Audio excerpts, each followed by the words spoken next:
स्वागत है आपका आपके अपने चैनल स्टडी विद प्रदीप में। दोस्तों, आज इस वीडियो में हम लोग चर्चा करने वाले हैं बिहार पीआरटी के लिए बीपीएससी की। अगर हम बात करें तो यहाँ पे प्राथमिक शिक्षक की जो भर्ती आई है, इसके लिए आज हम लोग चर्चा करने वाले हैं ईबीएस के महत्वपूर्ण 200 प्रश्नों पे। ईबीएस का यह महत्वपूर्ण 200 प्रश्न आपके कम से कम 10 प्रश्नों के लिए रिस्पॉन्सिबल है, जिम्मेदार है। और आपसे यह रिक्वेस्ट है कि आप पूरा वीडियो बहुत ध्यान से देखिएगा, अपने मित्रों को भी शेयर करिएगा। और इसका पीडीएफ आपको अगर प्राप्त करना है तो आप इस नंबर पे 8004109989 पे आप व्हाट्सअप करके इसका पीडीएफ प्राप्त कर सकते हैं, जो कि आपके लिए पूर्णतः निःशुल्क है।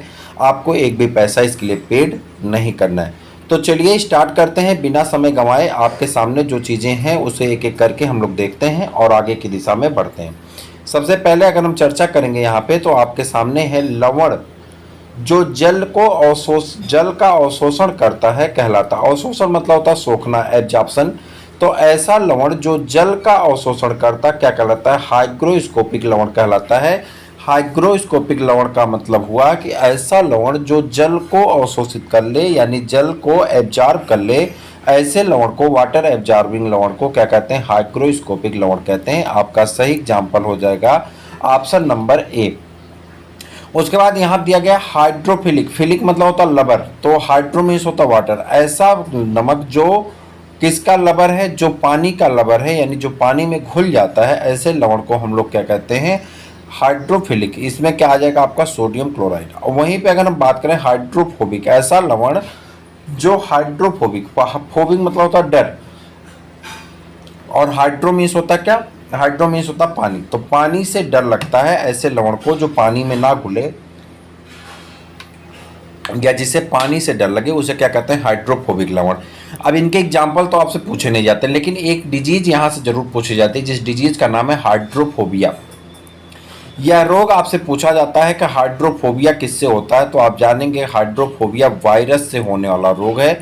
और इसमें क्या होता है? तंत्रिका तंत्र प्रभावित हो जाता है। आपका तंत्रिका तंत्र क्या होता है? प्रभावित हो जाता है। ये तंत्रिका है, ठीक है, तंत्रिका तंत्र प्रभावित हो जाता है। और ये वायरस कहाँ से आता है? इस वायरस का नाम होता है रेबीज, और डिजीज का नाम है क्या? हाइड्रोफोबिया। और ये वायरस कुत्ते के काटने से आता है। अगर कुत्ता, पागल कुत्ता या कोई जानवर काटा है, जंगली जानवर काटता है, तो उसके लार में जो है, उसके सलाइबा जो लार होता है, उसमें रेबीज पाया जाता है। और यही बीज आपके जब रक्त से संबंध बनाता है तो आपके तंत्रिका तंत्र पे इफेक्ट डालता है, और आपको क्या हो जाता है? हाइड्रोफोबिया, यानी पानी में उसी जानवर की तस्वीर दिखने लगती है और आप क्या हो जाते हैं? हाइड्रोफोबिया के पेशेंट हो जाते हैं। एक दोहा आपने पढ़ा होगा कि रहीमन ओछे नरद सो, बैर भली ना प्रीत, और काटे चाटे श्वान के दो भांते गंभीर। श्वान मीन्स होता कुत्ता, और श्वान मीन्स होता कुत्ता। और अगर कुत्ता चाट ले या कुत्ता काट ले तो दोनों प्रकार से गंभीर है, यानी दोनों प्रकार से नुकसानदायक है। क्यों? जैसे कि ओछे नर, जिनका अस्तित्व तो नहीं है, ऐसे नर से ना तो दोस्ती की जा सकती है और ना ही दुश्मनी की जा सकती, क्योंकि दोनों निभाने के लायक नहीं होते हैं। हाइड्रोफोबिया का सबसे अच्छा उदाहरण ये कविता आपको, यह दोहा आपके लिए है। चलिए आगे बढ़ जाते हैं।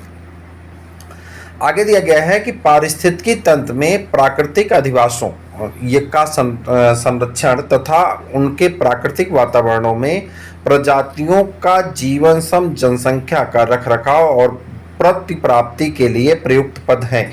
कह रहा है कि किसी भी जीव जाति को, अगर इसको साधारण शब्दों में हम कह दें, किसी भी जीव जाति को उनके ही स्थान में जहाँ वो पाए जाते हैं, जहाँ उनका निवास स्थान है, वहीं पे उन्हें संरक्षित कर दिया जाए, उसे कहा जाता है स्वस्थानीय संरक्षण कहते हैं। क्या कहते हैं? स्वस्थानीय संरक्षण कहा जाता है। इन्हें कहते हैं इन सीटू, और एक होता है इक सीटू। इन सीटू का मतलब होता है कि ऐसे स्पीसीज जो जहाँ पाए जाते हैं। आप विज्ञान पढ़ेंगे तो आर्ट के विज्ञान में भी है, और अगर आप जो है सोशल पढ़ेंगे तो आर्ट के सोशल में भी है, बायोडाइवर्सिटी में। तो कह रहा है कि यहाँ पे जीवों का संरक्षण वहीं पे कर दिया जाए, जहाँ वो पाए जाते हैं वहीं पे उन्हें संरक्षित कर दिया जाए। ऐसे प्रश्नों को, ऐसे जीवों के संरक्षण को हम लोग कहते हैं स्वस्थानीय संरक्षण। लेकिन जो जीव किसी लोकेलिटी में नहीं सर्वाइव कर पाता, तो उसे दूसरी जगह ले जा करके चिड़ियाघर में, वनस्पति उद्यान में, ठीक है, वहाँ पे संरक्षित किया जाता है। तो ऐसे संरक्षण को हम लोग क्या कहते हैं? बहिस्थानीय संरक्षण कहा जाता है, या उसे कहते हैं एक्स सीटू कंजर्वेशन, ठीक है। तो स्वस्थानीय संरक्षण आपका सही आंसर हो जाएगा, क्योंकि उसके प्राकृतिक अधिवासों यानी जहां उसका प्राकृतिक आवास है वहीं पे उसे संरक्षित किया गया। बात समझ में आ गई? चलिए आगे बढ़ते हैं। अब आपसे कुछ हम प्रश्न पूछेंगे, आपको बताना है कमेंट बॉक्स में काजीरंगा नेशनल पार्क कहाँ है। आपको बताना है काजीरंगा नेशनल पार्क कहाँ है और यहाँ पे क्या पाया जाता है। चलिए हम बता देते हैं, एक सींग वाला गैंडा पाया जाता है, ये आपसे पूछा जाएगा। आपसे पूछा जाएगा केवलादेव पश्चिम बिहार पे, आपको बताना केवलादेव पश्चिम बिहार, समस्तीपुर पश्चिम बिहार, ठीक है, ये सभी कहाँ हैं ये आपको कमेंट बॉक्स में बताना है। बहल जो है एक इन दोनों प्रश्नों तीनों प्रश्नों का आंसर दीजिए, बाकी अभी आगे बताएंगे। एक प्रश्न आपके फैक्टोपोडिया में एनसीईआरटी में दिया गया है, जो कच्छप हैं जिसे आप क्या कहते हैं, टर्टल कहते हैं। तो जो कच्छप हैं, समुद्री कच्छप, इनमें जो हैं कुछ ऐसे हैं जो फैक्टोपोडिया में इसके बारे में बताया गया कि इनका जीवाश्म जो है, जीवन का जो जीवाश्म है, चूंकि अभी जीवित है इसलिए इसे जीवित जीवाश्म कहा जाता है, लगभग 150 मिलियन वर्षों से अधिक पृथ्वी पर उपस्थित रह चुके हैं और ये जल में भाग लेने वाले 5 प्रजातियों में से कुछ ही अधिक संख्या में है, कुछ की संख्या विलुप्त हो चुकी है। तो उसका नाम आपको बताना है, आप उसका नाम क्या बताएंगे, ऑलिव रिडले। इस कछुए का नाम क्या है, ऑलिव रिडले। आपसे ये प्रश्न भी एग्जाम में पूछा जा चुका है सीटेट के, और आपसे भी ईवीएस में पूछा जाएगा, क्योंकि एनसीईआरटी ही आपका भी उद्देश्य रखा गया है, एससीईआरटी एनसीईआरटी, तो इसके फैक्टोपोडिया में दिया गया है। तो आप जरूर ऐसे प्रश्नों पे ध्यान दें, और इसका पूरा पीडीएफ एनसीईआरटी बेस्ड है, तो आप जरूर देखिएगा, सारे प्रश्न आपके लिए महत्वपूर्ण है। मैं एक एक करके जहाँ पे जरूरत पड़ेगी वहाँ पे चीज़ों को और मैं बताता रहूँगा। विश्व उष्मायन, जिसे आप ग्लोबल वार्मिंग कहते हैं, विश्व तापन, विश्व उष्मायन के लिए निम्न में से कौन सा कारक जिम्मेदार है, यानी कौन सा एक कारक है जो यहाँ पे विश्व तापन के लिए जिम्मेदार है। वाहनों से निकली हुई गैसें, देखिए वाहनों से जो गैसें निकलती हैं ये पर्यावरण प्रदूषण का सबसे बड़ा कारण होती हैं, और यही गैसें जो है वायुमंडल के तापमान को भी बढ़ाती हैं। तो सबसे सही सटीक आंसर आपका ये। पेड़ पौधों से निकली गैसें नहीं, पेड़ पौधों से तो ऑक्सीजन निकलता है, और ये जो ऑक्सीजन निकलता है हम लोगों के श्वसन का साधन होता है। भट्टियों से निकली हुई गैसें, गर्म गैसें, हाँ ठीक है, गर्म गैसें तो भट्टियों जो निकलती हैं इसमें धुआं पाया जाता है, ये पर्यावरण के लिए नुकसानदायक, लेकिन सबसे ज़्यादा नुकसानदायक कौन है, वाहनों से निकलने वाली गैसें। तो यहाँ पे सटीक आंसर आपका हो जाएगा वाहनों से निकली हुई गैसें। आगे बढ़ जाते हैं। कह रहा धातुमय प्रस्तर, यानी ऐसा पत्थर है जो धातुओं से बना है, किसे कहते हैं, अयस्क को कहते हैं। अयस्क को और कहा जाता है। यहाँ पे दो या दो से ज़्यादा धातु या मेटल, नॉन मेटल या कोई दूसरे तत्वों के साथ जब उनका कम्बिनेशन होता है तो उसे हम लोग क्या कहते हैं, अयस्क कहते हैं। जैसे आपने पढ़ा होगा हेमेटाइट, हेमेटाइट, मैग्नेटाइट, लिग्नामाइट, ये सभी, क्या आपने पढ़ा होगा गैलेना। तो आपसे पूछा जाता है गैलेना किसका अयस्क है, गैलेना का फार्मूला होता है पीबीएस। पीबीएस मतलब होता है लेड सल्फेट, ठीक है, तो सल्फर है और लेड है, तो इसका नाम हो जाता है गैलेना कहते हैं। हेमेटाइट और मैग्नेटाइट, ये लोहे का क्या है, लोहे का है, ये क्या है, लोहे का बताइए, लोहे का और है, अयस्क है, तो आपको इसे बताना होगा, ठीक है। मैं आपको साइंस का एक प्रैक्टिस पेपर कराऊंगा, लगभग उसमें 200 प्रश्न उसमें भी रहेंगे, ये 2-2 पार्ट आपको कराएंगे, फिर साइंस का 200 पार्ट का एक कराएंगे, तो 250 500 प्रश्नों का, तो उसमें हम आपको लेकर के आएंगे। तो उसमें हम बताएंगे हेमेटाइट क्या होता है, मैग्नेटाइट क्या होता है, कैसे वो अयस्क बनते हैं, कैसे कोरेशन होता है, इन सब के बारे में डिटेल में हम आपको बताएंगे। मेटल क्या है, नॉन मेटल क्या है, मेटल का फॉर्मेशन कैसे होता है, नॉन मेटल का कैसे होता है, सारे प्रश्नों का जवाब आपको यहाँ से मिलेगा। जरूर देखिएगा पार्ट को, और उसे देखने के लिए आप पहले चैनल को सब्सक्राइब कर लीजिए। मैं आपको भरोसा दिला रहा हूँ कि एक एक करके सारे पार्ट मैं आपको करवा दूंगा। जैसे आप देखिए, मैं ईबीएस का आपके पास लेके आया। ईबीएस के जो 250 प्रश्न है, लगभग 210 प्रश्न है। ये 210 प्रश्न आपके एग्जाम के लिए इतने महत्वपूर्ण है कि यहाँ से आप मान के चलिए कम से कम 10 प्रश्न आपको मिलने ही मिलने हैं, चाहे विज्ञान में, चाहे आपके जो है ईबीएस में। तो इसलिए ध्यान से जरूर देखिएगा। कह रहा पेड़ पौधे प्रदूषण को घटाते हैं। पेड़ पौधे क्या करते हैं, प्रदूषण को घटाते हैं, क्योंकि वे अवशोषण करते हैं। किसका अवशोषण करते हैं, तो कार्बन डाइऑक्साइड का। पौधे जो होते हैं, पौधे 2 क्रिया करते हैं, एक प्रकाश संश्लेषण करते हैं और एक क्रिया करते हैं जिसका नाम क्या होता है, जिसका नाम होता है श्वसन। जब पौधे श्वसन करते हैं तभी एक किसको लेते हैं, कार्बन डाइऑक्साइड को छोड़ते हैं और ऑक्सीजन को ग्रहण करते हैं। लेकिन जब पौधे जो प्रकाश संश्लेषण करते हैं तो कार्बन डाइऑक्साइड को ग्रहण करते हैं और पानी की सहायता से पत्ती में मिलकर के क्लोरोफिल की सहायता से ग्लूकोज बनाते हैं और ऑक्सीजन को छोड़ते हैं। जो पौधा यहाँ ऑक्सीजन छोड़ता है, इस ऑक्सीजन का हम लोग उपयोग करते हैं। तो पौधे किसका ग्रहण करते हैं? कार्बन डाइऑक्साइड का। और प्रदूषण कम करने के लिए ये बहुत जिम्मेदार है। आपको एक फैक्टोपोडिया और बता दें। फैक्टोपोडिया ये है कि पूरे पर्यावरण में पाए जाने वाले 50% कार्बन डाइऑक्साइड का फिक्सेशन कौन करती हैं? एल्गी करते हैं, शैवाल करते हैं। तो याद रखिएगा, एल्गी आपका सही आंसर हो जाएगा। 50% से ज़्यादा का जो है कार्बन डाइऑक्साइड का फिक्सेशन कौन करता है? एल्गी करता है, शैवाल करता है। यह फैक्टोपोडिया, इसे याद रखिएगा। इन्वायरमेंट में, हमारे इन्वायरमेंट में 78% तक क्या पाए जाते हैं? नाइट्रोजन पाया जाता है। कार्बन डाइऑक्साइड 0.03% पाया जाता है। और जो ऑक्सीजन है, ऑक्सीजन तो यहाँ लिखा नहीं गया है। और कार्बन मोनोऑक्साइड बहुत खतरनाक गैस है। इससे क्या हो जाता है? इससे आपको हो जाता है घुटन होती हैं। ये आपके सफोकेशन का कारण बनता है कार्बन मोनोऑक्साइड। लेकिन आंसर आपका इस प्रश्न का जो सटीक आंसर होगा तो वो होगा कार्बन डाइऑक्साइड। आप टिक करिए और आगे बढ़ जाइए। आगे बढ़िए, अगला प्रश्न आपके सामने है स्क्रीन पे और इसके बारे में आपको बताना है। पूछा जा रहा है भूकंप मापा जाता है, किसके द्वारा भूकंप मापा जाता है? तो आपको बताना है भूकंप नापने के लिए हम लोग क्या काम करते हैं। एक सेकंड रुक जाइएगा। भूकंप मापने के लिए हम काम करते हैं किसका? तो आप कहेंगे भूकंप को मापने के लिए हम लोग काम करते हैं जो है रिएक्टर पैमाने का उपयोग करते हैं, जिससे हम भूकंप का मेजरमेंट करते हैं। लेकिन वहीं पे आपको दिया गया है डेसिबल। डेसिबल किसके लिए है? साउंड के मेजरमेंट करने की इकाई है, साउंड की। और इसे हर्ट्ज में भी नापते हैं। साउंड को किस में नापा जाता है? हर्ट्ज में भी नापा जाता है। तो डेसिबल और हर्ट्ज ये दोनों साउंड किसके होते हैं? तो ये दोनों साउंड होते हैं माफ करिएगा, डेसिबल और हर्ट्ज ये दोनों साउंड के मेजरमेंट यूनिट होती हैं। जबकि रिएक्टर पैमाने पे हम लोग किसको नापते हैं? भूकंप को नापते हैं। तो भूकंप किस पे नापा जाता है? रिएक्टर पैमाने पे नापा जाता है। मोस्ट इंपॉर्टेंट प्रश्न आप सभी के लिए, इस प्रश्न को याद रखिएगा। यह हो सकता है यहीं से आपके प्रश्न पूछ लिया जाए कि अब साउंड की फ्रीक्वेंसी के हिसाब से साउंड को 3 भागों में बांटा गया है। आपको याद होगा, एक को कहते हैं अल्ट्रासोनिक, ठीक है, एक को कहते हैं इंफ्रासोनिक और दूसरे कहते हैं ऑडिबल साउंड। जो अल्ट्रासोनिक साउंड होता है, अल्ट्रासोनिक, एक सेकेंड, जो पराश्रव्य ध्वनि कहते हैं, अल्ट्रासोनिक साउंड कहते हैं, वो जो है कितना होता है, उसका जो हर्ट्ज होता है वो कितना होता है? तो आप कहेंगे जो हम लोग सुन सकते हैं वो होता है 20 से 20,000 हर्ट्ज तक का, ठीक है। कितना? 20 से 20,000 हर्ट्ज तक का अगर कोई साउंड है तो उसे हम लोग लिसनिंग साउंड कहते हैं, यानी सुन सकते हैं, ऑडिबल साउंड है। अगर 20,000 हर्ट्ज से ज़्यादा किसी का साउंड है तो उसे क्या कहते हैं? हम लोग पराश्रव्य कहते हैं या अल्ट्रावायलेट साउंड कहते हैं। और जो इंफ्रासोनिक होता है 20 हर्ट्ज से भी कम साउंड जो होता है उसे इंफ्रासोनिक साउंड कहते हैं। इसको हम विज्ञान वाले में आपको कराएंगे तो वहाँ पे बताएंगे। ये तो बात आ गई, तो मैंने थोड़ी सी झलक आपको दिखला दी। चलिए आगे बढ़ जाते हैं। अगला प्रश्न आपके सामने है।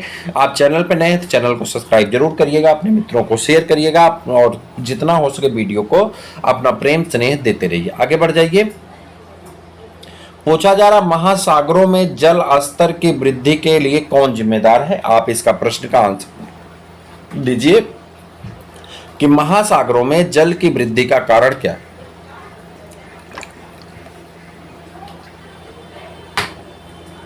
बताइए, महासागरों में जल की वृद्धि का कारण क्या? जैसे देखिए, कोई ग्लोब आप पढ़ेंगे तो ऊपर का हिस्सा जो होता है यहाँ पे पर्वत पाए जाते हैं या पठार पाए जाते हैं। मोस्टली पर्वत की बात करते हैं तो पर्वत पे क्या होता है? पर्वत जो होते हैं आपके ऊंचे होते हैं और यहाँ पे ऊपर होती है बर्फबारी। यहाँ पे बर्फों के पुंज को क्या कहते हैं? ग्लेशियर कहते हैं। जब यह ग्लेशियर गर्मी पड़ती है तो ग्लेशियर पिघलता है और जब यह ग्लेशियर पिघलता है तो पिघल करके क्या आता है? नदियों में पानी बन करके आता है और जब ये नदियों में पानी बन करके आता है तो नदियों में आ जाता है और इससे नदियों का निर्माण हो जाता है। जैसे गंगा नदी है, ब्रह्मपुत्र नदी है, सतलज नदी है, ठीक है, यमुना नदी है, ग्लेशियर से निकलते हैं। गंगा नदी कहाँ से निकलती है? गंगोत्री ग्लेशियर से। वहीं पे यमुना नदी की अगर बात करें तो कहाँ से निकलती है? यमुनोत्री ग्लेशियर से निकलती है, ठीक है। तो ब्रह्मपुत्र कहाँ से निकलता है? तो आप कमेंट करके बताइएगा। ब्रह्मपुत्र नदी जो है असम में एक बांध वो बनाती है, डेल्टा बनाती है, जो नदी पे बना हुआ सबसे बड़ा डेल्टा जिसका नाम माजुली है, याद रखिएगा। तो कह रहा है कि जब ये नदी ऊपर से चलती हैं तो ये नदियां जो हैं क्या करती हैं? पिघल जाती हैं। नदी जाती समुद्र में और समुद्र जाते हैं महासागर में।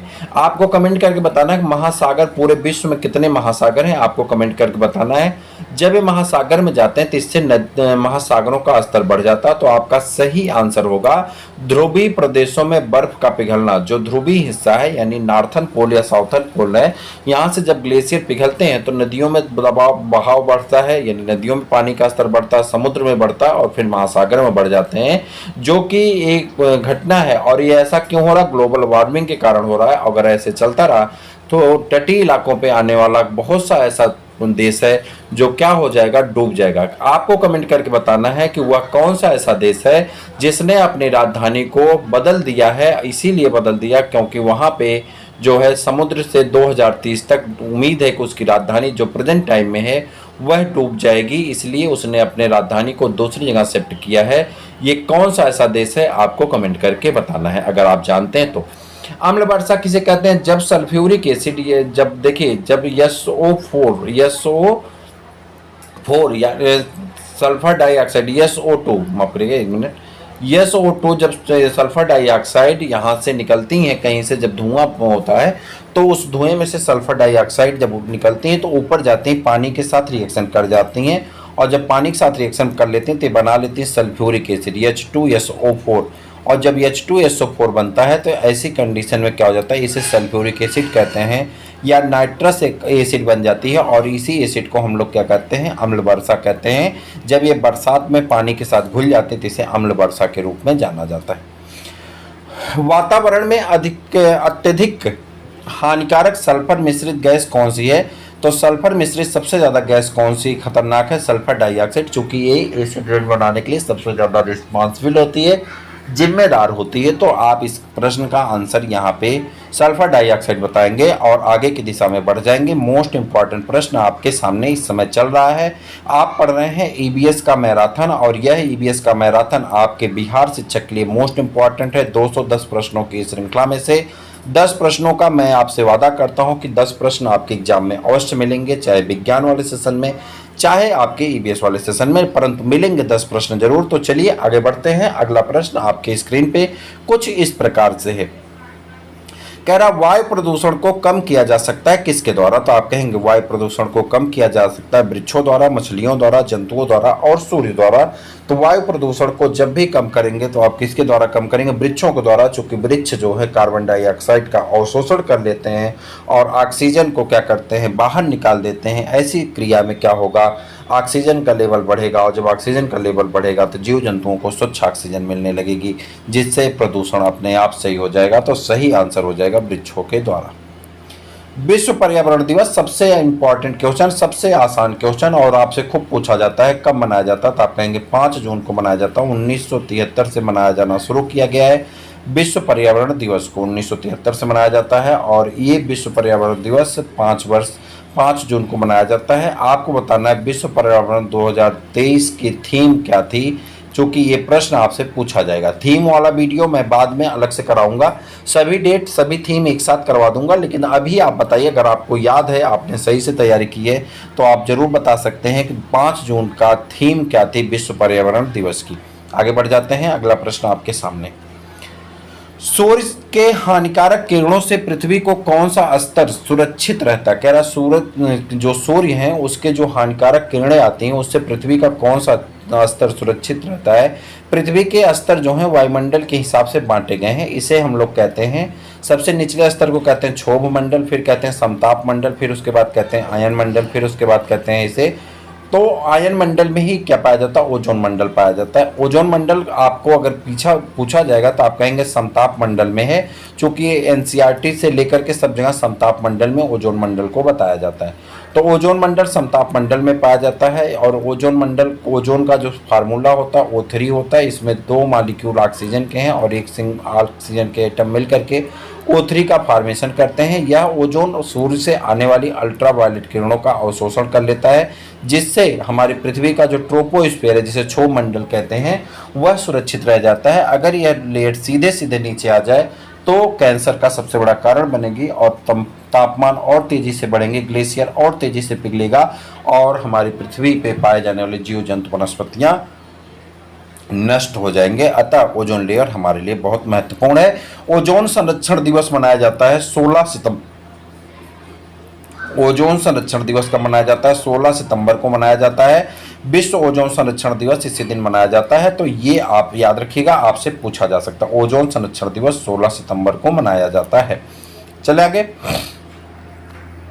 किसी जगह के फ्लोरा और फैना सूचित करते हैं। देखिए फ्लोरा मीन्स होता है, फ्लोरा में फ्लावर आ रहा है और फ्लावर मीन्स होता है पादप, पौधे में फ्लावर आएगा। तो फ्लोरा मीन्स होता है पेड़ और फना मीन्स होता है जंतु। ठीक, तो पौधों और जंतुओं के स्थान जहाँ पाए जाते हैं उस एरिया को या उस लेबल को अगर किसी भी पर्टिकुलर स्थान पे पर्टिकुलर टाइम में निकाले गए पौधों की संख्या को ही क्या कहते हैं, फ्लोरा कहते हैं। पर्टिकुलर स्थान पर्टिकुलर टाइम में पर्टिकुलर स्थान पे पर्टिकुलर एरिया में निकाले गए जो जीव होते हैं उन्हें जंतुओं को हम लोग क्या कहते हैं, फना कहते हैं। तो दोनों आपका यहाँ पे पेड़ पौधे और जंतुओं का यहाँ पे आपको वर्गीकरण मिल जाएगा। पारिस्थितिकी तंत्र का उदाहरण है, पारिस्थितिकी तंत्र का जो उदाहरण होता है, इकोसिस्टम का जो उदाहरण होता है वो आपका यहाँ पे तालाब है। तो सही आंसर हो जाता है तालाब। आगे आ जाइए। कौन जीवी कारक नहीं। अब देखिए कारक के हिसाब से जीव बांट दिए गए हैं। एक जीव क्या होता है, जो है जीवी कारक होते हैं, आजीवी कारक। जीवी कारक मतलब जीव जंतु वनस्पतियां, ये सब जो है जीवी कारक होते हैं। और आजीवी कारक जैसे पत्थर है, हवा है, तापमान है, पानी है, दाब है, ठीक है, प्रेशर है, ये सभी क्या होते हैं। तो यहाँ पे पत्थर जो है आजीवी कारक है। चूंकि हमसे पूछा नहीं है तो नहीं के हिसाब से पत्थर जो है आपका सही आंसर हो जाएगा। अधिकतर पेड़ पौधे पाए जाते हैं। अधिकतर पेड़ पौधे कहाँ पाए जाते हैं, तो अधिकतर पेड़ पौधे पाए जाते हैं कहाँ पे, तो आप कहेंगे अधिकतर पेड़ पौधे पाए जाते हैं स्थल मंडल में। कहाँ पाए जाते हैं, स्थल मंडल पे ही पाए जाएंगे, वायुमंडल जलमंडल में थोड़ी ना पाए जाएंगे। तो कहाँ पाए जाते हैं, स्थल मंडल पे पाए जाते हैं। पेड़ों को 3 भागों में बांट दिया जाता है। ऐसे पेड़ जो जहाँ ज़्यादा बारिश होती है वहाँ पे जो पाए जाते हैं, या ये कह दिए पानी में पाए जाते हैं, उसे एक्वाटिक प्लांट कहा जाता है। जैसे कि लिली है, कमल है, ये सब ऐसे पौधे जो पानी की मात्रा कम होती है लेकिन मिट्टी पे पाए जाते हैं, ऐसे पौधों को हम लोग क्या कह देते हैं, ऐसे पौधों को कह देते हैं मीजोफाइट प्लांट। और उसके बाद ऐसे पौधे जो कहाँ पाए जाते हैं, ऐसे पौधे जो पाए जाते हैं रेगिस्तानों में, ऐसे पौधों को हम लोग कह देते हैं, क्या कहते हैं, इसे कहते हैं जीरोफाइट। और ऐसे पौधे जो होते हैं पानी के कमी वाले स्थानों पे पाए जाते हैं।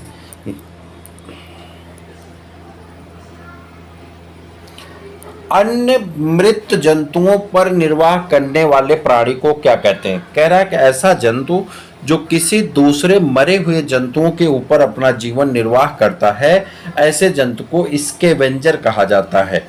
एक होता है डिकम्पोजर। डिकम्पोजर क्या होता है, किसी भी मरे हुए सड़े हुए जीवों के ऊपर जीवन आश्रित करने वाले जीव को क्या कहते हैं, डिकम्पोजर कहते हैं। डिकम्पोजर में बैक्टीरिया आते हैं, वायरस आते हैं। पैरासाइट ऐसे जीव को कहते हैं जो एक लिविंग जीव के ऊपर आश्रित होता है लेकिन उसे नुकसान पहुंचाता है, तो उसे पैरासाइटिक जीव कहते हैं। और ओमनीवोरस ऐसे जीव को कहते हैं जो दोनों चीजों को खाता है। ओमनीवोरस होता है, एक हर्बीवोरस होता है। आमनीवोरस, हर्बीवोरस और कार्निवोरस। आमनीवोरस ऐसे जीवों को कहते हैं जो क्या खाते हैं, मांस भी खाते हैं और जो है दाना भी खाते हैं, उसे आमनीवोरस कहते हैं। ऐसे जीव जो है सिर्फ शाकाहारी चीजें खाते हैं, पेड़ पौधे वनस्पतियां या उनके बने हुए तत्वों को खाते हैं, ऐसे जीवों को शाकाहारी कहते हैं। और ऐसे जीव जो सिर्फ मांस खाते हैं उन्हें मांसाहारी जीव कहते हैं। मनुष्य क्या है, तो आप कहेंगे मनुष्य एक ओमनीवोरस प्राणी होता है। कुत्ता क्या है, एक ओमनीवोरस प्राणी है। मनुष्य, कुत्ता, ये सब ओमनीवोरस हैं। आपका सही आंसर हो जाएगा स्कैवेंजर। और स्कैवेंजर में कौन आता है, गिद्ध आता है, कौवा आता है, तो ये सभी किस्में आते हैं स्कैवेंजर में आते हैं। लोमड़ी आती है, ये सब किस्में आते हैं। सियार आते हैं, ये सब किस्में आते हैं स्कैवेंजर के अंतर्गत आते हैं। CNG compact natural gas, compressed natural gas, तो आप बताएंगे ये क्या होता है। एक गैस है जिसपे आपने देखा होगा कि दिल्ली वगैरह में CNG की गाड़ियां चलती हैं, मेट्रोपॉलिटन सिटी में। तो CNG क्या है, एक कंप्रेस्ड नेचुरल गैस है, जिस नेचुरल गैस को हम व्हीकल में उपयोग में लाते हैं। निम्न में से कौन उस विश्व उष्मायन का कारण यानी ग्लोबल वार्मिंग का कारण कौन है, आपको बताना है। कौन ऐसा है जो विश्व उष्मायन का कारण है यानी ग्लोबल वार्मिंग का कारण है, तो वायु प्रदूषण। ग्लोबल वार्मिंग का कारण क्या है, वायु प्रदूषण। ध्वनि प्रदूषण, अगर रोड के किनारे जो पेड़ लगाए जाते हैं, रोडों के किनारे लगने वाले पेड़ किसके लिए जिम्मेदार होते हैं, तो 2 चीजों के लिए जिम्मेदार होते हैं।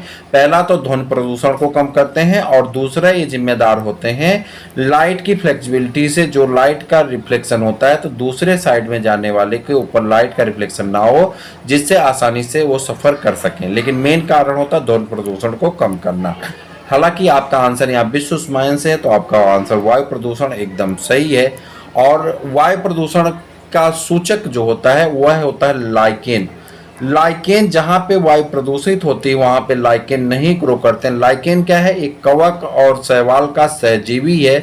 कवक और शैवाल के सहजीवी जो है मिल करके किसका निर्माण करते हैं? जो है कवक और शैवाल मिल करके लाइकेन का निर्माण करते हैं। और ये लाइकेन से क्या बनता है? लाइकेन से ही बनता है आपका, जल्दी बता दिए, लाइकेन जो है ध्वनि प्रदूषण का सबसे बड़ा सूचक है। जहाँ पे वायु प्रदूषित होती है वहाँ पे लाइकेन उगते नहीं हैं, तो ये आपका सबसे बड़ा सूचक है। आगे बढ़ जाइए। लाइकेन की सहायता से लिटमस पेपर बनाए जाते हैं। आगे जी, महासागर में पृथ्वी पृष्ठ के अधिकांश जगह को आवृत किया है, जो कि लगभग है। कह रहा महासागर पृथ्वी के सभी हिस्सों को लगभग 3/4 हिस्सों को घेरा हुआ है।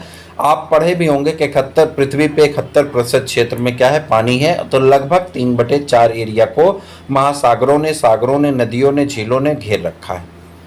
ठीक है। उसके बाद कह रहा है स्लेटेक्टाइट और स्लेटेमाइट में निक्षेपण होता है।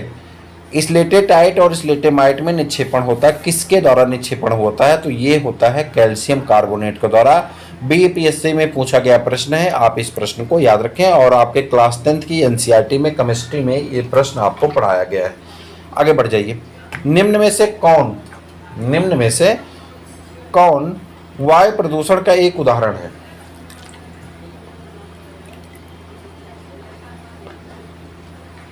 बताइए, वायु प्रदूषण का उदाहरण कौन है? निम्न में से आपका वायु प्रदूषण का उदाहरण, धुआं और कुहासा एकदम सही वायु प्रदूषण का उदाहरण है। वाहनों से निकलने वाली गैसें एकदम सही वायु प्रदूषण का उदाहरण है। जलती हुई लकड़ी और चारकोल से निकली हुई गैसें एकदम सही वायु प्रदूषण का उदाहरण है। और उपयुक्त सभी, तो उपयुक्त सभी भी वायु प्रदूषण का उदाहरण होते हैं। भारत तथा दूसरे देशों में प्रदूषण को रोकने के लिए बनाए गए नियम का प्रयोग करता है। कह रहा भारत तथा दूसरे देशों में प्रदूषण को रोकने के लिए बनाए गए नियमों का प्रयोग कौन करता है या प्रयोग को कौन रोकता है? प्लास्टिक के थैले। हवा में उपस्थित ऑक्सीजन का प्रतिशत कितना है? तो लगभग 21% है। अगर आपके ऑप्शन और आएंगे तो 20.93% लिखा हुआ रहेगा। नहीं तो अगर जनरल पूछा जाएगा तो 21%, लगभग 21% आपसे पूछा जाएगा। परम तापमान किसे कहते हैं? परम तापमान केल्विन को कहा जाता है। परम तापमान किसको कहते हैं? केल्विन को कहते हैं। तो सही आंसर आपका केल्विन है। और इसे हम आपको वहां पे प्रूव करके बताएंगे। बस इतना याद रखिए, -40 डिग्री सेंटीग्रेड जो है, -40 डिग्री सेंटीग्रेड जो है फ़ारेनहाइट के बराबर होता है। यानी नहीं, एक सेकेंड, गलत हो रहा। कह रहा वह कौन ऐसे प्रश्न पूछ, अभी आगे प्रश्न है मैं आपको कराऊंगा, थोड़ा सा मैं कंफ्यूज हो रहा हूँ। तो आपका सही यहाँ पर होगा, परम तापमान किसे कहते हैं? केल्विन को कहा जाता है। ठीक है, आगे आइए। अभी आगे प्रश्न है, मैं आपको प्रश्न करा रहा हूँ, प्रश्न मुझे भूल रहा है। प्रकाश संश्लेषण संपादित होता है। प्रकाश संश्लेषण किसके द्वारा संपादित होता है? तो आप कहेंगे सभी हरे पौधों के द्वारा प्रकाश संश्लेषण संपादित किया जाता है। तो सही आंसर होगा सभी हरे पौधे। ठीक।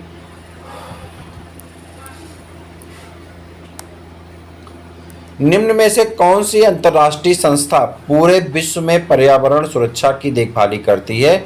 उसका नाम क्या है? यूएन। क्या नाम है? UN, United nation. कहीं कहीं आपको लिखा मिलेगा यूएन, क्या कहते हैं? United nation of conservation of environment and nature and natural resources. UN conservation of United nation and national, ये आपका एक और होता है। तो अभी आप यूएन याद रखिए, जो आपके लिए इंपॉर्टेंट, जो आपके एग्जाम में पूछा गया। ठीक है, आगे देखते हैं।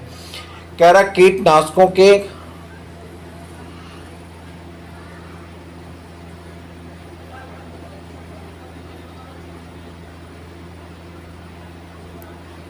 यहाँ पाते हैं। ठीक है, कह रहा कीटनाशकों के अत्यधिक इस्तेमाल को से होगा। कह रहा अगर कीटनाशकों का ज़्यादा इस्तेमाल किया जाएगा तो एक टॉपिक है, एक शब्द है जिसका नाम होता है बायोमैग्निफिकेशन। ठीक है, इसको कहा जाता है बायोमैग्निफिकेशन। मैं आपको समझा रहा हूँ क्या होता है बायोमैग्निफिकेशन। सपोज करिए कि हमारी बागान है, यानी फसल है, और ये मैंने खेती में फसल बो रखी है। सपोज करते हैं कि यह टमाटर है, टमाटर का भाव इस समय बढ़ा हुआ है और बहुत से लोगों ने टमाटर का साथ छोड़ दिया। इसलिए छोड़ दिया कि इनका मानना है कि जो भाव बढ़ाए उसका साथ छोड़ दीजिए। ऐसा नहीं करना चाहिए, जो भाव बढ़ाए उसको भाव देना चाहिए, ठीक है। तो आप टमाटर को भाव दीजिए, आप टमाटर एक खरीद कर लाइए, मोबाइल पे स्टेटस लगाइए, उसका भी भाव बढ़े, कुछ उसको भी लगे कि हमारी कुछ वैल्यू है, ठीक है। तो देना चाहिए इज्जत, सबको इज्जत देना चाहिए। हाँ, तो मैं बात कर रहा था, ये देखिए टमाटर उड़ गया, यहाँ पे भाव ले लिया। अब ये मेरी टमाटर की खेती है और मैंने इस पे इंसेक्टिसाइड डाला, यानी कीटनाशक दवाइयों का उपयोग किया। जब मैंने छिड़काव किया तो उस छिड़काव से क्या हुआ कि जो कीट थे वो मर गए। जब कीट मर करके यहाँ पे मिट्टी में गिरे तो इसको देख करके कौन आई, ऊपर से मान लेते हैं आया मेढक, पक्षियों ने इसको खाया और कई कीटों को खा करके पक्षियां हो गई बीमार। पक्षियां ऊपर से आई और पक्षियां कई कीटों को खा करके पक्षियां क्या हो गई, बीमार हो गई, और जिसकी वजह से पॉइजन का लेवल, उनमें जहर का लेवल ज्यादा हुआ और वह वहीं पे तड़पड़ाने लगी। इसी बीच में सांप आया जो कि इन पक्षियों को खा गया। इस प्रकार से एक प्रदूषण तो पूरे चेन को नष्ट कर रहे हैं, जिसे बायो मैग्निफिकेशन कहा जाता है। लेकिन दूसरा कारण होगा कि अभी हमने इंसेक्टिसाइड डाला और इंसेक्टिसाइड डालने के बाद बारिश हो गई, और जैसे बारिश हुई, बारिश होने से सभी इंसेक्टिसाइड बह गई और बह करके कहाँ चली गई, पानी में, जिससे क्या हुआ, वहाँ की मछलियाँ मर गईं। इसकी वजह से जल प्रदूषण हो गया और जल प्रदूषण ही इसका सबसे बड़ा कारण बनता है। ध्वनि प्रदूषण मापा जाता है किसके द्वारा? मैंने अभी आपको बताया कि ध्वनि प्रदूषण मेजरमेंट करने के लिए हम कौन सी यूनिट का उपयोग करते हैं, तो डेसिबल यूनिट का उपयोग करते हैं। डीबी लिखा जाता है, डेसिबल यूनिट कहा जाता है, ठीक है। अगर कोई ध्वनि 90 डेसिबल से ज्यादा है तो उसे हम ध्वनि प्रदूषण की श्रेणी में रखते हैं।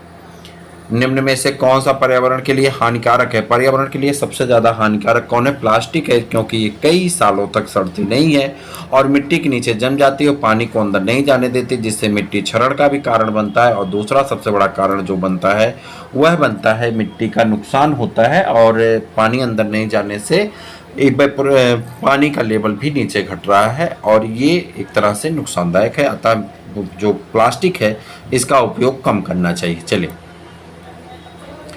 प्रश्न संख्या 30, निम्नलिखित भारतीय राज्यों में से किस राज्य की सीमा निम्नलिखित भारतीय राज्यों में से किस राज्य की कोई समुद्री सीमा नहीं है?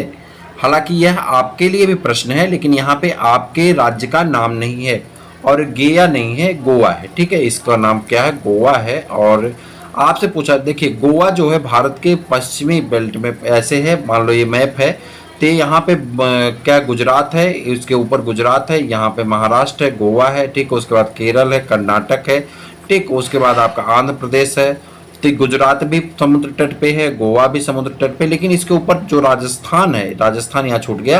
राजस्थान का ये जो हिस्सा है, राजस्थान का है, ये लैंड लॉक है। और आपका बिहार जो है, बिहार भी क्या है, लैंड लॉक है। तो आपके ऑप्शन में जब दिया जाएगा तो आपके ऑप्शन में बिहार दिया जाएगा। बिहार भी क्या है, लैंड लॉक है, ये समुद्र की सीमा को टच नहीं करता। हमने बिहार की स्पेशल में बिहार के भौतिक स्थिति के बारे में, अवस्थिति और विस्तार के बारे में आपको बताया, जहां पे हमने आपको ये समझाया है भारत बिहार का विहंगावलोकन। हमने एक टॉपिक आपको कराया था, मानचित्र के माध्यम से हमने बिहार की सभी स्थिति को बताया, जिसमें मैंने आपके साथ चर्चा किया था कि बिहार उत्तर साइड में नेपाल से जुड़ा हुआ है, और अगर उसके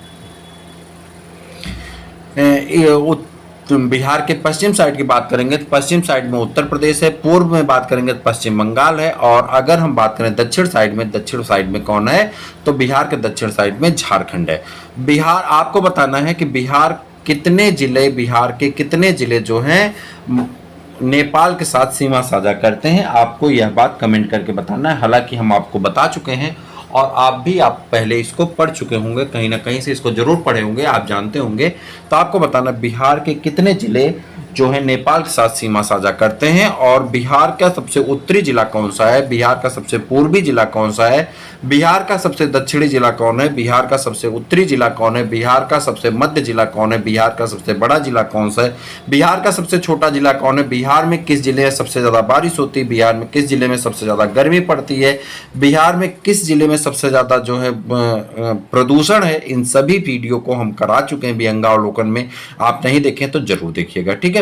चलिए आगे बढ़ जाते हैं। कह रहा किसी नदी में प्रदूषण स्तर की माप की जाती है किसके द्वारा?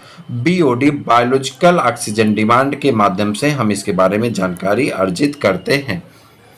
आगे बढ़ जाते हैं। अगला प्रश्न है वायरस संक्रमण से होने वाला रोग है। वायरस से होने वाले रोग को ऐसे याद रखें जैसे एचआईवी है, वायरस से होता है। किससे होता है? एचआईवी जो है एड्स डिजीज का नाम एड्स है, एचआईवी वायरस से होता है। ठीक है, एड्स जो है किससे होता है? एचआईवी वायरस से होता है। ठीक है, उसके बाद पोलियो है, एचआईवी पोलियो जो है वायरस से होता है। ठीक है, चेचक है, वायरस से होता है। उसके बाद आगे बढ़ जाएंगे, क्या कहते हैं? मम्स एक रोग होता है, वायरस से होता है। वहीं पे अगर आगे बढ़ेंगे तो आप कहेंगे जो है हाइड्रोफोबिया एक रोग होता है, हमने शुरुआत में आपसे बताया था, ये जो है वायरस से होने वाला रोग है। और वहीं पे अगर हम चले जाएं फ्लू, जिसे इन्फ्लुएंजा कहते हैं, ये भी वायरस से होने वाला रोग है। और एक तो बताने की जरूरत ही नहीं, तो यहाँ पे फ्लू ही पूछा गया, जुकाम, तो ये जो है फ्लू किससे होता है? वायरस से होता है। और आपको एक चीज और बताने की जरूरत नहीं है, मैंने आप सब लोग जानते हैं, खूब झेले हैं, जिसका नाम क्या है? कोविड-19, कोरोना वायरस जिसे आप कहते हैं, वह भी क्या है? वायरस से होने वाली बीमारी है। टाइफाइड ये बैक्टीरिया से होता है, साल्मोनेला टाइफी नामक बैक्टीरिया से टाइफाइड रोग हो जाता है। कालरा विब्रियो कालेरी नामक बैक्टीरिया से कालरा रोग हो जाता है।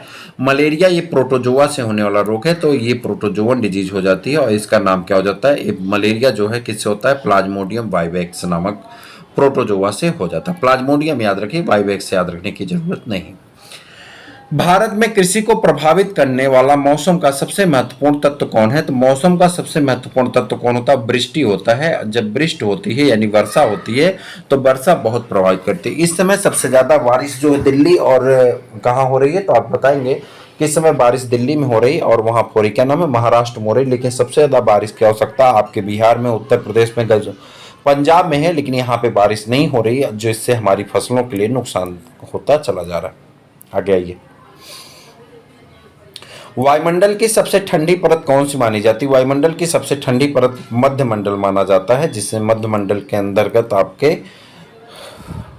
आगे आ जाइए।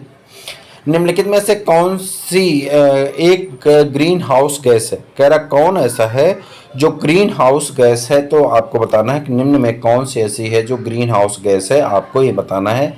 मीथेन ग्रीन हाउस गैस है। मीथेन का फार्मूला क्या होता है? CH4 होता है। यहाँ पे आप आ जाएंगे तो यहाँ पे सल्फर डाइऑक्साइड, ये जो है क्या है? आपके जो है एसिड रेन के लिए जिम्मेदार है, यानी अम्लीय वर्षा के लिए जिम्मेदार गैस है। ऑक्सीजन आप सब लोग जानते हैं श्वसन के लिए जिम्मेदार गैस है। आर्गन जो है अक्रिय गैस के रूप में जानी जाती है। मेथेन आपका ग्रीन हाउस गैस के रूप में जानी जाती है। मेथेन गैस का उत्सर्जन किससे होता है? मेथेनोजन बैक्टीरिया से भी होता है। और मेथेनोजन बैक्टीरिया कहाँ पाए जाते हैं? मेथेनोजन बैक्टीरिया को आर्की बैक्टीरिया कहा जाता है। ये कहीं पे पाए जाते हैं? दलदल एरिया में पाए जाते हैं। और दलदल में उगने वाले पौधे को क्या कहते हैं? मैंग्रोव वनस्पतियां कहते हैं। हम ये सब आपको साइंस में बताएंगे। दलदल में उगने वाले पौधों को क्या कहते हैं? मैंग्रोव वेजिटेशन कहते हैं। और मैंग्रोव वेजिटेशन जो होता है, वह मैंग्रोव वेजिटेशन में रिस्पायरेटरी रूट पाई जाती है।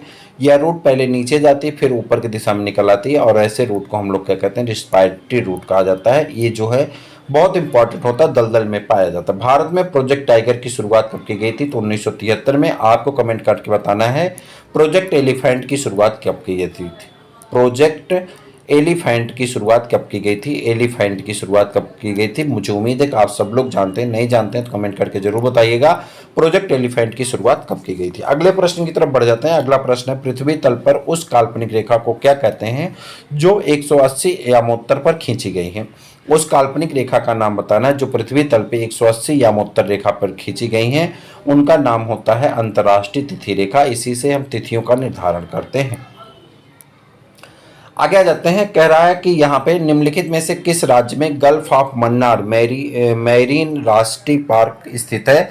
गल्फ ऑफ मन्नार मैरीन राष्ट्रीय पार्क कहाँ पर स्थित है? ये आपको याद रखना है, इंपॉर्टेंट क्वेश्चन है, आपके एग्जाम में पूछा जा चुका है। बिहार में BPSC के एग्जाम में पूछा गया ये प्रश्न है। और गल्फ ऑफ मैरीन राष्ट्रीय पार्क जो है तमिलनाडु में स्थित है। मोस्ट इंपॉर्टेंट क्वेश्चन आप सभी के लिए। जनगणना 2011 के अनुसार भारत का लिंगानुपात कितना है? तो भारत का लिंगानुपात होता है 942:1000, लेकिन आपके पेपर में 940:1000 पूछा गया था, तो ये भी आपका आंसर सही हो जाएगा, चूंकि आपके प्रश्न में यही पूछा गया था। नियर अबाउट प्रश्नों को हम बता सकते हैं। आपसे प्रश्न पूछा जा रहा है कि निम्नलिखित में से किस प्राणी को किसान का मित्र कहा जाता है? ऐसा कौन सा प्राणी है जिसे हम क्या कहते हैं, किसान का मित्र कहते हैं, यानी किसान का साथी कहा जाता है। यह मिट्टी में प्लगिंग करने के लिए जिम्मेदार है, यानी जुताई कर देता है मिट्टी की, और मिट्टी में ऑक्सीजन के लेवल यानी पानी रखने और ऑक्सीजन के लेवल को बढ़ाने के लिए जिम्मेदार होता है। इसे हम लोग केचुआ कहते हैं। केचुआ क्या होता है, किसान का मित्र होता है। ये मिट्टी की जुताई कर देता है और ये सबसे लाभदायक होता है। हालांकि मधुमक्खी जो है यह भी हमारा सोशल इंसेक्ट है, हमारे लिए लाभदायक है, मधु का निर्माण करता है, ठीक है, लेकिन यहाँ पे किसान का मित्र ये नहीं होता है। तितली आप सभी लोग जानते हैं पॉलिनेशन के लिए यानी परागण के लिए बहुत जिम्मेदार होती है, तो तितली भी आपका इंपॉर्टेंट है, ठीक है। पर्यावरण को बचाने के लिए चिपको आंदोलन में कौन सा राज्य जुड़ा हुआ था? पर्यावरण को बचाने के लिए देखिए, अब चिपको आंदोलन पीछे थोड़ा सा मिथ है। चिपको आंदोलन के लिए सबसे ज्यादा जुड़ा हुआ राज्य कौन है? उत्तर प्रदेश है। लेकिन मामला यह है कि उत्तर प्रदेश में जब ये चिपको मूवमेंट चला था 1970 के दशक में, जब चिपको मूवमेंट चलाया गया था, तो उस समय एक्चुअली में उत्तराखंड का निर्माण नहीं हुआ था। उत्तराखंड का निर्माण कब किया गया? उत्तराखंड का निर्माण किया गया 2000 में। तब यह घटना उत्तर प्रदेश की थी। प्रेजेंट टाइम में यह उत्तराखंड में, इसलिए आंसर आपका उत्तराखंड माना जाता है। लेकिन अगर उत्तराखंड ऑप्शन में नहीं होगा तो आप उत्तर प्रदेश जाएंगे, अगर उत्तराखंड ऑप्शन में होगा तो आप उत्तराखंड के पास जाएंगे। पहला आंसर आपका उत्तराखंड होगा, दूसरा आंसर उत्तर प्रदेश होगा, लेकिन उत्तराखंड नहीं होगा तो ये पहला आंसर के रूप में आपका जाना जाएगा। आपको बताना है बिहार की द्वितीय भाषा कौन सी? बिहार की द्वितीय लिखना है। बिहार की द्वितीय भाषा कौन सी है? तो आपको द्वितीय भाषा बतानी है। बिहार की द्वितीय भाषा जो राजकीय भाषा है उस कौन सी है, आपको कमेंट करके बताना है। और इसको कब व्यवहार में लाया गया, यानी इसको कब मान्यता दी गई, यह भी आपको बताना है। जीवों के व्यवहार के अध्ययन को क्या कहते हैं? जीवों के व्यवहार के अध्ययन को क्या कहते हैं? जीवों के व्यवहार के अध्ययन को क्या कहते हैं? इथोलॉजी कहा जाता है। क्या कहते हैं? इथोलॉजी कहते हैं। आपको इथोलॉजी कहते हैं। इथोलॉजी आपको याद रखना। विज्ञान की सभी शाखाओं को हम आपको अलग से बताएंगे। बहरहाल यहाँ पे एक प्रश्न आपके एग्जाम में पूछा गया था ईबीएस के अंतर्गत, तो हमने आपको यहाँ पे इंक्लूड कर दिया। समुद्री शैवाल जिसका महत्वपूर्ण स्रोत है, समुद्री शैवाल आयोडीन का महत्वपूर्ण स्रोत है, और इसका उपयोग क्या किया जाता है? आयोडीन के उत्पादन में किया जाता है। चलिए, सैकलाइकेन है। सैकलाइकेन क्या होते हैं? सहजीवी होते हैं। और यह किससे सहयोग से बनते हैं? सैकलाइकेन जो है यह सहजीवी लाइकेन है, और ये किसके सहयोग से बनते हैं? तो कवक और शैवाल के सहयोग से बनते हैं। इन्हें क्या कहते हैं? सैकलाइकेन कहते हैं। तो सही आंसर हो जाएगा सहजीवी लाइकेन होते हैं। सीएनजी का ईंधन के रूप में किसमें इस्तेमाल होता है? सीएनजी का ईंधन के रूप में वाहनों और उद्योगों में इस्तेमाल होता है। कहाँ पे? वाहनों और उद्योगों में सीएनजी के रूप में इस्तेमाल किया जाता है। पर्यावरण जागरूकता का किसके साथ सृजन किया जा सकता है? पर्यावरण जागरूकता का किसके साथ सृजन किया जा सकता है? क्षेत्रीय भ्रमण के साथ सृजन किया जा सकता है। पर्यावरण जागरूकता का किसके साथ सृजन किया जा सकता है? क्षेत्रीय भ्रमण के साथ सृजन किया जा सकता है। एलपीजी किसका संक्षिप्त नाम है? एलपीजी लिक्विडफाइड पेट्रोलियम गैस को कहते हैं, जो आपके घर में सिलेंडर आता है। इसमें इसकी सुगंध को पहचानने के लिए क्या बताया जाता है? मिथिल मार्केप्टन मिलाया जाता है। तो आप मिथिल छोड़ दिए, सिर्फ मार्केप्टन याद रखिए। इसको जो है जब आप गैस निकलती घर में देखे होंगे तो बदबू आती है, दूर तक पता चल जाता है कि गैस कहीं लीक कर रही है।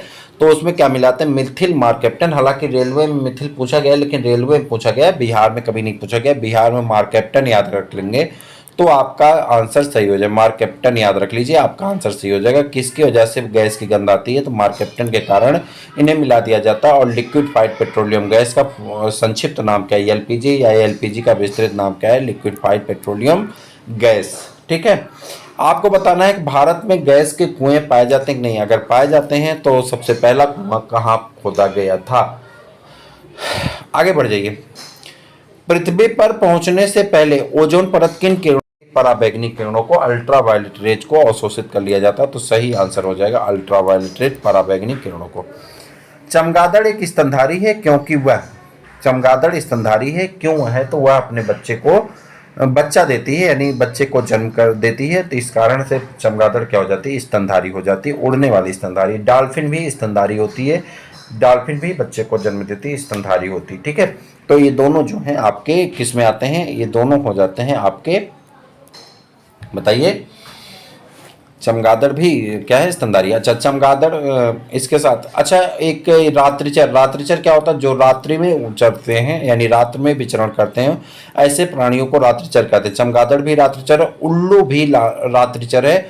और उल्लू आपसे सीबीएसई बोर्ड में यानी सीटेट में खूब पूछा जाता है। उल्लू 240 डिग्री तक अपने गर्दन को घुमा सकता है, याद रखिएगा। क्वेश्चन नंबर 50, पर्यावरण की परिभाषा क्या है आपको बताना है। पर्यावरण की परिभाषा होती है कि जिस इन्वायरमेंट आप बताना है पर्यावरण को क्या कहते हैं। तो आप कहेंगे जहाँ पे बायोटिक और एबायोटिक दोनों कंपोनेंट पाए जाते हैं, दोनों घटक पाए जाते हैं, ऐसे घटक को हम लोग क्या कहते हैं? पर्यावरण कहते हैं। ऐसे पर्यावरण के अंतर्गत सजीव और निर्जीव दोनों पाए जाते हैं। सजीव के लिए हम लोग यूज करते हैं बायोटिक शब्द और निर्जीव के लिए यूज करते हैं एबायोटिक शब्द। और ये एक दूसरे के पूरक है। जैसे हम लोगों को कार्बन डाइऑक्साइड, ऑक्सीजन इन सब की आवश्यकता है, उसी प्रकार से इन्वायरमेंट को भी हमारी आवश्यकता है। और दोनों मिलकर के किसका निर्माण करते हैं? पर्यावरण का निर्माण करते हैं। तो सही आंसर है बायोटिक एंड एबायोटिक घटक। तो मित्रों, इस प्रकार से आज आपने 50 प्रश्नों को आपने पढ़ा है। आगे ऐसे श्रृंखला आती रहेगी, ऐसे ऐसे करके देखिए। यहाँ पे आपके टोटल प्रश्नों को मैं आपको दिखा दूं। ये सभी प्रश्न बहुत इंपॉर्टेंट हैं। आप इसका पीडीएफ अगर चाहते हैं तो आप हमें कमेंट करिए, एक एक करके मैं सारे प्रश्नों को करा दूंगा। एक साथ मैं सारा प्रश्न करवा भी दूंगा तो भी आपके लिए कोई फायदा नहीं होगा, चूंकि आप इतना बड़ा वीडियो देखेंगे भी नहीं। और मैं मैराथन लास्ट में कराऊंगा, 15 अगस्त के बाद सबका मैराथन होगा, तो वहां पे मैं ज़्यादा प्रश्नों को आपको रिवाइज करा दूंगा। एक टोटल प्रश्न देखिए कितने हैं, 221 प्रश्न आपके सामने हैं, जिसमें यहाँ पे धारा 121 पादप में हार्मोन और वगैरह, मतलब कोई भी ऐसा प्रश्न नहीं है। अगर आपने सारे प्रश्नों को सीख लिया, पढ़ लिया, तो आप बड़े आराम से, मैं भरोसा दिलाता हूँ आपको, बड़े आराम से आप जो है 100% स्कोर यानी 10 प्रश्न आपको इसी 221 में से मिलना है। ये बात आप भरोसा रखिए। इसलिए सभी श्रृंखला के सभी वीडियो जरूर देखिएगा। तो आज के लिए इतना ही, फिर मिलते हैं किसी और वीडियो में, तब तक के लिए इजाज़त दीजिए। जय हिंद।